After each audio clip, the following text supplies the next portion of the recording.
অনুষ্ঠানে উপস্থিত সম্মানিত সভাপতি, উপস্থিত সম্মানিত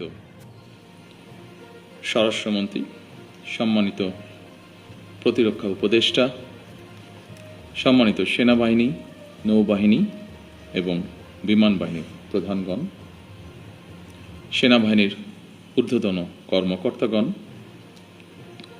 মহাপরিচালক বর্ডার গার্ড বাংলাদেশ, 2009 সালে পিলখানায় শাহাদাত বরণকারী সদস্যদের পরিবারবর্গ ও নিকটাত্মীয়গণ, পিলখানায় চাকরিরত সেই সকল সেনা অফিসার যারা দুঃসহ স্মৃতি আজও বয়ে বেড়াচ্ছেন, সামরিক ও বেসামরিক কর্মকর্তাবৃন্দ এবং সম্মানিত উপস্থিতিবৃন্দ, আসসালামু আলাইকুম। মাহে রমজানের এই পড়ন্ত বিকেলে আমি শ্রদ্ধার সাথে স্মরণ করছি মহান মুক্তিযুদ্ধের বীর শহীদদের, 90-এর গণ আন্দোলন এবং 24-এর গণ অভ্যুত্থানে শাহাদাত বরণকারী সকল ছাত্র জনতাকে গভীর শ্রদ্ধার সাথে স্মরণ করছি 2009 সালের 25 এবং 26শে ফেব্রুয়ারি পিলখানায় সংগঠিত বর্বরোচিত হত্যাকাণ্ডে শাহাদাত বরণকারী 57 জন দেশপ্রেমিক সেনা কর্মকর্তা সহ 74 জন বীর শহীদকে। আমি তাদের আত্মার মাগফিরাত কামনা করছি এবং শোক সন্তপ্ত পরিবার বর্গের সদস্যদের প্রতি জানাই গভীর সমবেদনা। আজ 25শে ফেব্রুয়ারি জাতির ইতিহাসে এক রক্তাক্ত এবং বেদনা বিধুর দিন। এ দিনটি এলে প্রকৃতি যেন আবার স্মৃতি ও শোকের ভারে নীরব হয়ে যায়। বাতাসে ভেসে আসে সেই বিভীষিকাময় মুহূর্তের আর্তনাদ। আমাদের হৃদয় গভীর বেদনায় ভারাক্রান্ত হয়ে ওঠে। 2009 সালের 25 এবং 26শে ফেব্রুয়ারি এই নির্মম ঘটনা আমাদের জাতীয় জীবনে এক গভীর ক্ষত সৃষ্টি করেছে, যার বেদনা সময় পেরিয়ে আজও বহমান। দীর্ঘ 17 বছর পরে শহীদদের স্মৃতি বিজড়িত এই প্রাঙ্গণে আজ আমার কণ্ঠ কিছুটা স্বাভাবিকভাবে ভারী হয়ে উঠছে। আমি কেবল একজন জনপ্রতিনিধি হিসাবে নয়, একজন সেনা পরিবারের সদস্য হিসাবে, একজন সহযোদ্ধার সন্তানের মতন আপনাদের সামনে, আপনাদের সাথে আজকে উপস্থিত হয়েছে। 2009 সালে সেই বিভীষিকাময় ঘটনায় 57 জন মেধাবী ও দেশপ্রেমিক সেনা কর্মকর্তা সহ মোট 74টি প্রাণ ঝরে গিয়েছিল।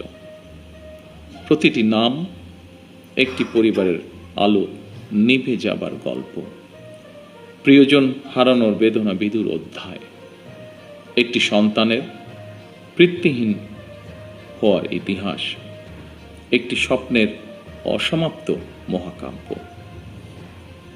আমি দেশে প্রত্যাবর্তনের পরপরই বনানী সামরিক কবরস্থানে গিয়ে শহীদ সেনা কর্মকর্তাদের কবরের পাশে দাঁড়িয়ে উপলব্ধি করেছি গত 17 বছরে আপনাদের দুর্বিষহ সংগ্রাম, অপরিসীম ত্যাগ আর দাঁড়ে দাঁড়ে ঘুরে বিচার না পাওয়ার নিদারুণ যন্ত্রণা। সম্মানিত উপস্থিতিবৃন্দ, আমি বিশ্বাস করি পিলখানার ঘটনাকে রাষ্ট্রীয় মর্যাদায় স্মরণ করা আমাদের জাতীয় দায়িত্ব।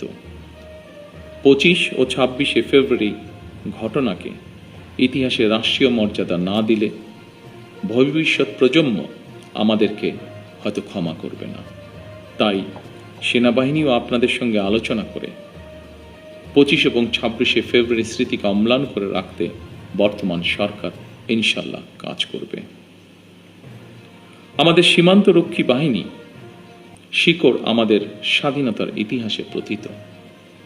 1971 সালের যেদিন চট্টগ্রামের কালুরঘাট বেতার কেন্দ্র থেকে শহীদ রাষ্ট্রপতি জিয়াউর রহমান স্বাধীনতার ঘোষণা দিয়েছিলেন, সেদিন সেনাবাহিনীর সাথে তদানীন্তন ইপিআরের সদস্যবৃন্দ বেতার কেন্দ্রের দায়িত্বে নিয়োজিত থেকে গৌরবময় ইতিহাসের সাক্ষী হয়েছেন এবং মহান মুক্তিযুদ্ধের সূচনা লগ্ন থেকে সেনাবাহিনীর সাথে অবিস্মরণীয় অবদান রেখে চলেছেন। পরবর্তীকালে শহীদ রাষ্ট্রপতি জিয়াউর রহমান সীমান্তরক্ষী বাহিনীকে সুসংহত করতে বিশেষ গুরুত্ব আরোপ করে অবকাঠামোগত উন্নয়ন এবং প্রয়োজনীয় সংস্কার কাজ করেন। সেনাবাহিনী থেকে যোগ্য ও মেধাবী অফিসারদের পেশনে প্রেরণের সংখ্যা বৃদ্ধি করা হয়। 1978 সালে এই বাহিনীর ইতিহাসে সবচেয়ে বড় ঘটনা হল সামরিক কায়দায় নতুন করে পুনর্গঠিত করা। পূর্বের উইংসমূহকে পরিবর্তন করে ব্যাটালিয়নে রূপান্তর করা হয়। দুটি নতুন ব্যাটালিয়ন সংযোজন করে বাহিনীর সংগঠনকেও পরিবর্ধিত করা হয়। দীর্ঘ সংগ্রামের পর আজ জনগণের রায় নির্বাচিত সরকার দেশ পরিচালনা করছে। দেশের প্রশ্নে আমরা সীমান্ত বাহিনীকে আরও আধুনিক ও সুসংহত করব ইনশাআল্লাহ। আমাদের সদস্যরা দেশপ্রেম ও পেশাগত উৎসর্গতায় সীমান্তে দায়িত্ব পালন করবে ইনশাআল্লাহ। বাংলাদেশের স্বাধীনতা যুদ্ধে এবং স্বাধীনতা পরবর্তী দেশ গঠনে সেনাবাহিনীর রয়েছে উজ্জ্বল ইতিহাস।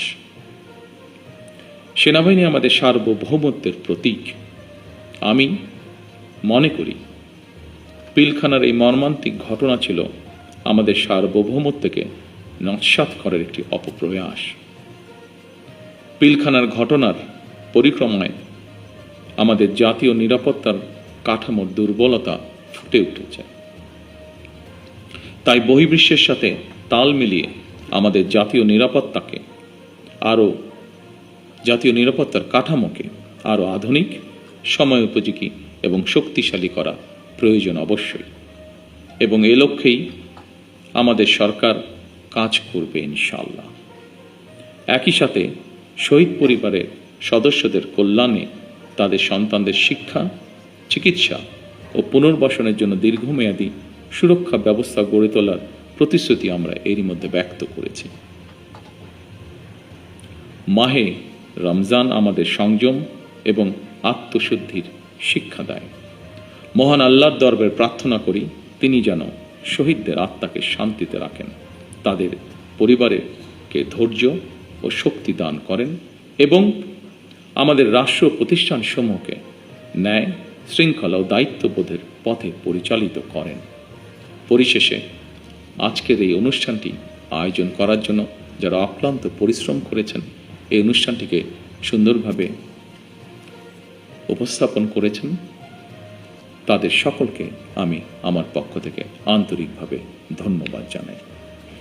আল্লাহ আমাদের দেশকে হেফাজত করুন। আল্লাহ হাফেজ। বাংলাদেশ জিন্দাবাদ।